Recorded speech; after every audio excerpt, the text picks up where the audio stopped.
તો આગળ વાત બનાસકાંઠાની ભગવાન બિરસા મુંડાના જનજાતીય ગૌરવ પરિવહન સેવા અંતર્ગત બસ ડેપો પાલનપુર ખાતે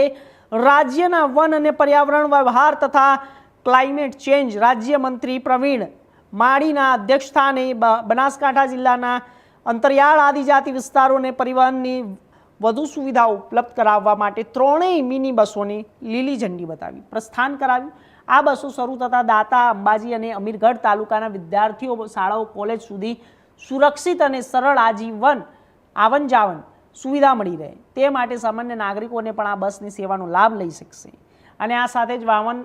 અને ચેન્જ સાથે જ તેમણે જણાવ્યું કે ભગવાન બિરસા મુંડાજીના જન્મ જયંતિ નિમિત્તે દેશના યશસ્વી વડાપ્રધાન નરેન્દ્ર મોદીના માર્ગદર્શન હેઠળ આદિવાસી વિસ્તારોમાં કોઈ પણ બાળક શિક્ષણથી વંચિત ન રહે તેવા ઉદ્દેશ્યને સાથે બિરસા મુંડા જન્મજાતિ ગૌરવ પરિવહન સેવા શરૂ કરવામાં આવી છે। બિરસા મુંડાજીની 125મી જન્મ જયંતિ નિમિત્તે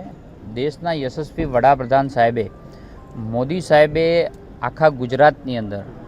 એક પણ આદિવાસી બાળક શિક્ષણથી વંચિત ના રહી જાય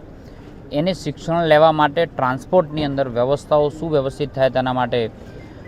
તબક્કાવાર અલગ અલગ બસોનું લોકાર્પણ કરેલું છે। આજે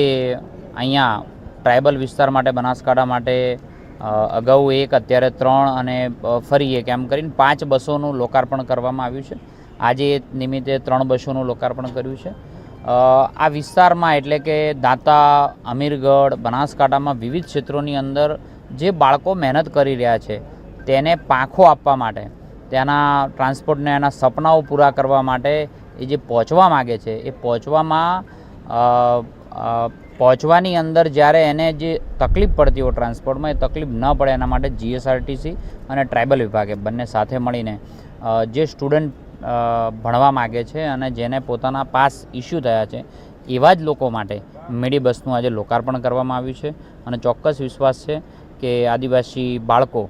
ગુજરાતના યોગદાનની અંદર શિક્ષણ ક્ષેત્રે આગળ વધી અને ગુજરાતમાં એક સારું યોગદાન આપશે એવું મને ચોક્કસ વિશ્વાસ છે।